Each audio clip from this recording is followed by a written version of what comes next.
Alright guys, so truth be said, it's wicked hot.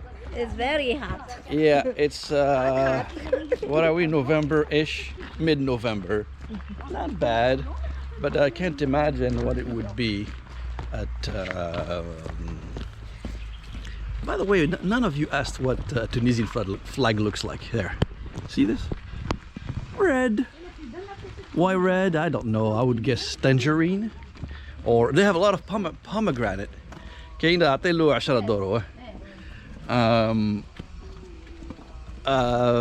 Yeah, pomegranate.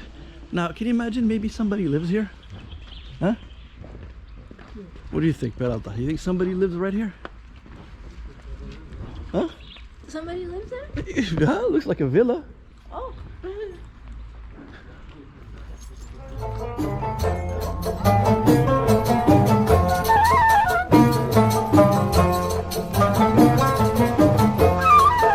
حرمت بك نعاسي يا مولة الريان هبطت بك لناسي وصرت ندخلا صار نديم كاسي عيشي بلا طعام.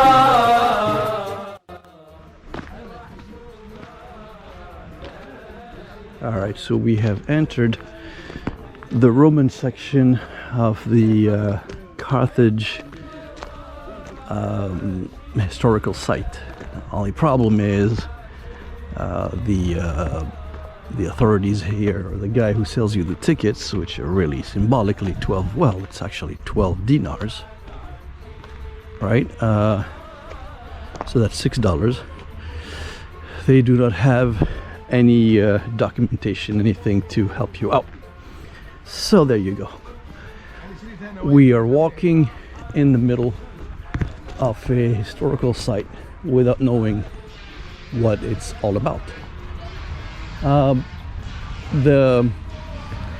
So there were two competing civilizations, if you will, or I don't know if the word civilizations makes sense, but two governments, the Romans and the Carthaginians. The Carthaginians dominated this part of the world, and think of the Carthaginians as the Tunisians back I would say 3,000 years ago, maybe 2,000 years ago, a little over 2,000 years ago. And they were a thorn in the shoe of the Romans, in fact, to the point that the king of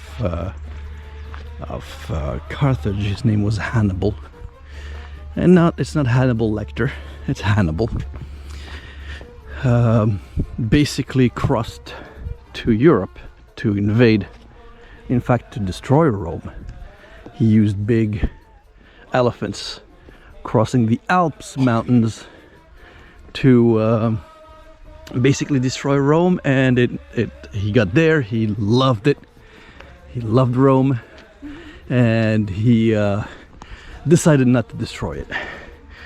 In return, the Romans learned a lesson, and the lesson was, if you're gonna go after your enemy or enemies, you do not fear, you do not get too sentimental. They actually came here, and what they did what the Roman military did the best, that is to destroy the Carthaginian civilization. And that's that. So the problem with Tunisia today is that you go to a museum like this, there is absolutely, or an open air museum like this, and there is absolutely no sign or no signs, no documentation, no guide, and it's a shame. And sometimes you do wonder, well, you no longer wonder why the economy isn't really working. If you have a place like this, right, Denny? Yes. If you have a place like this and you hope of attracting tourists, why in the world you wouldn't have someone to guide them, or some documentation everywhere, right? I mean, these guys were built over 2,000 years ago. Yep. Right? Beautiful places. I mean, can you imagine? I mean, look at the view. I don't know. I mean, it's too much sun. Maybe you won't be able to see.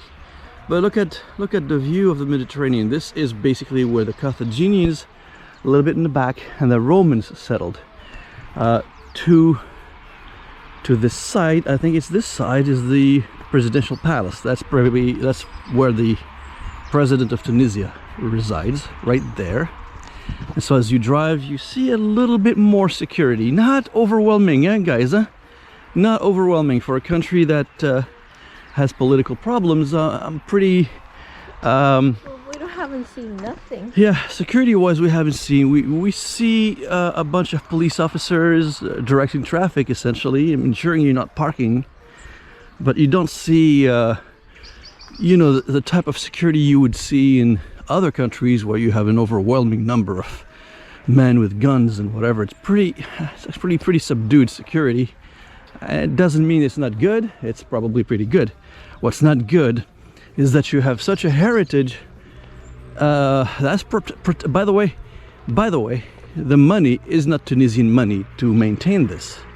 It's probably UNESCO World Heritage, which means they get money from international institutions to keep this place going, or protected at least.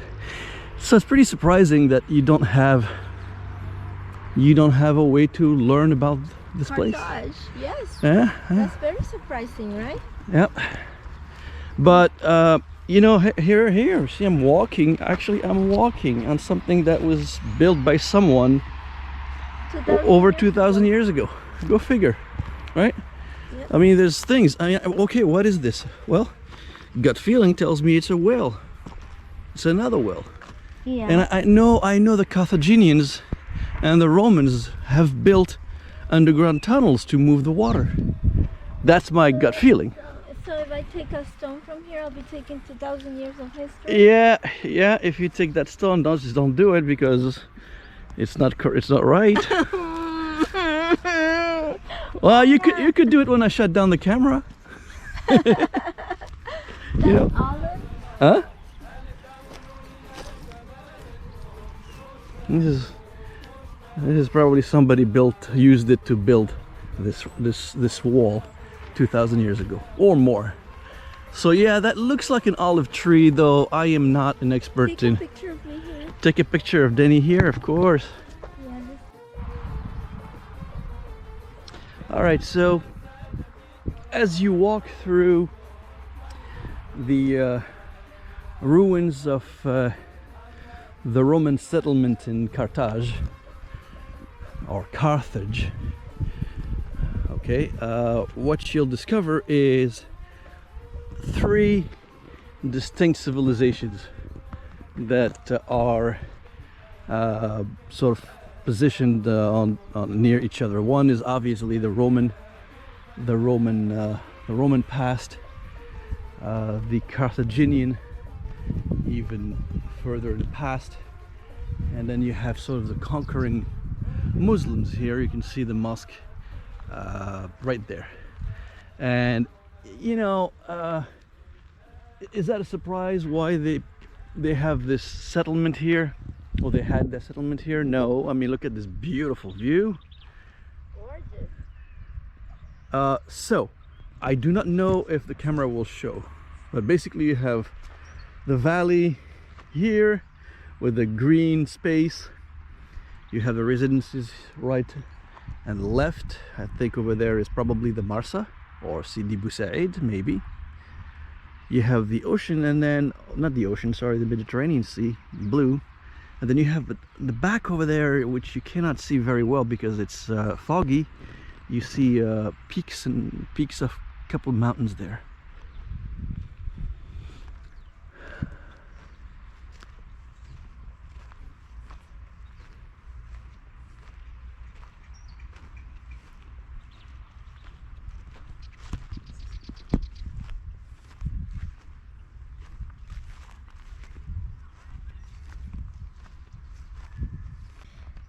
The peace that you feel is like, I almost feel like I'm back 2,000 years ago is like I look around and I see the Mediterranean Sea, and I understand why both Romans and Carthaginians settled here, because this is almost like you're in heaven.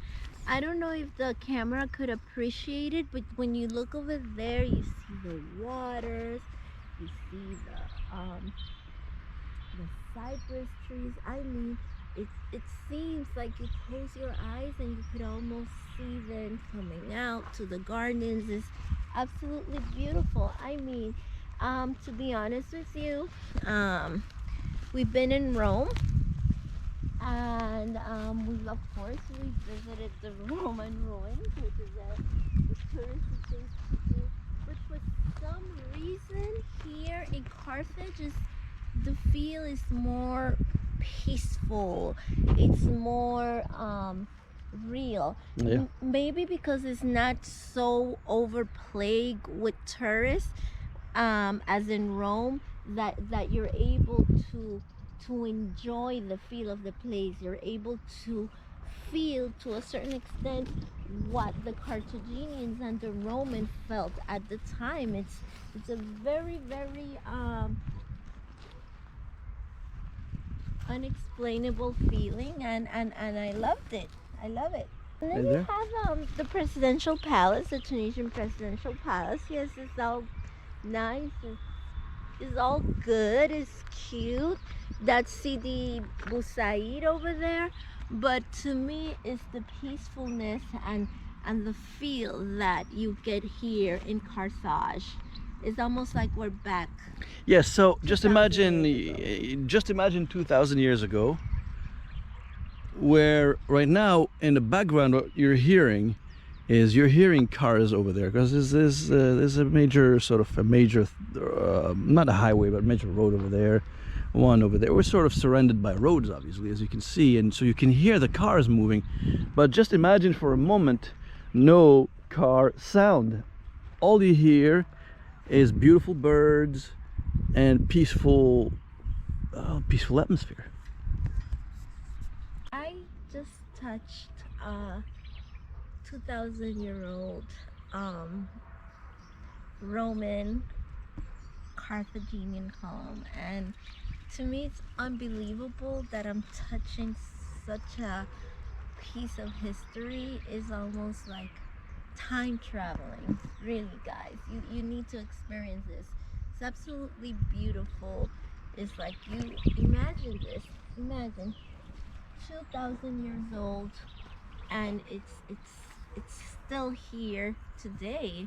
I mean, some of us might not live to be 70, and here I am touching a 2,000-year-old column. I can't believe it. It's like, this almost feels when you meet a movie star and you touch their hand. I feel like I'm not gonna want to wash my hands after this, because you know how many people have been through here, how many people have touched this.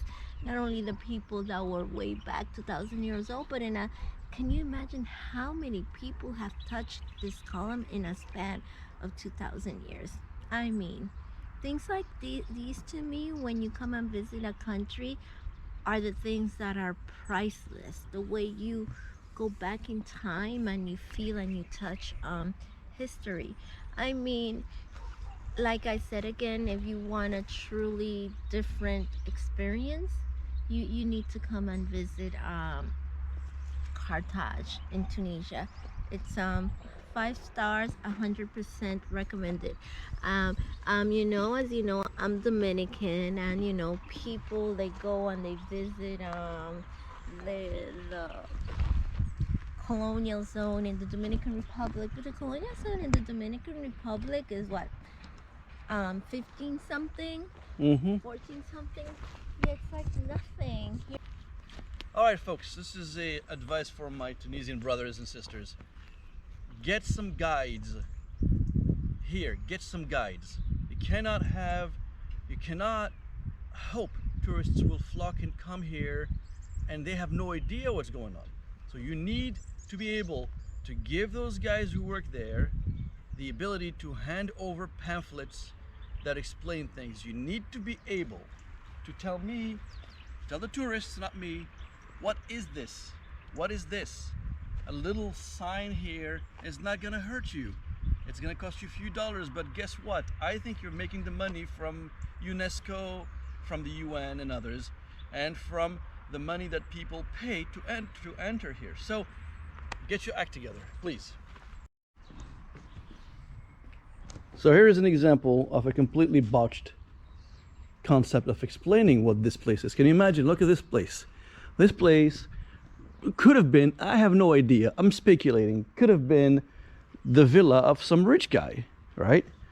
But to my Tunisian brothers, why in the world would you not explain what this is? Here's what they're explaining instead. All right, I'm going to read it in French and I'll try to explain to you.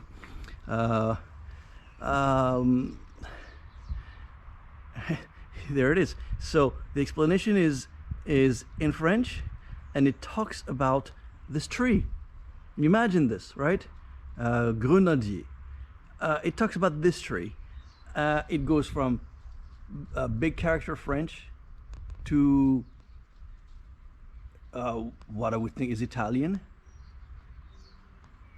to that's pretty much it. So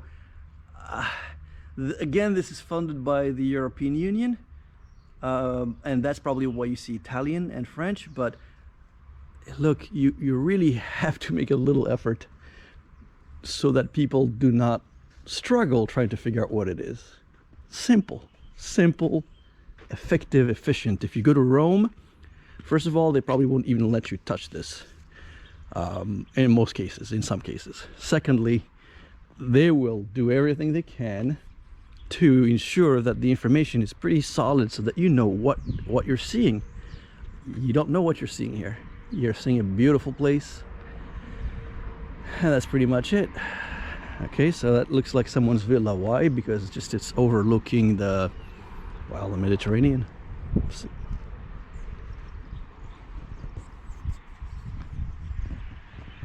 Your impression?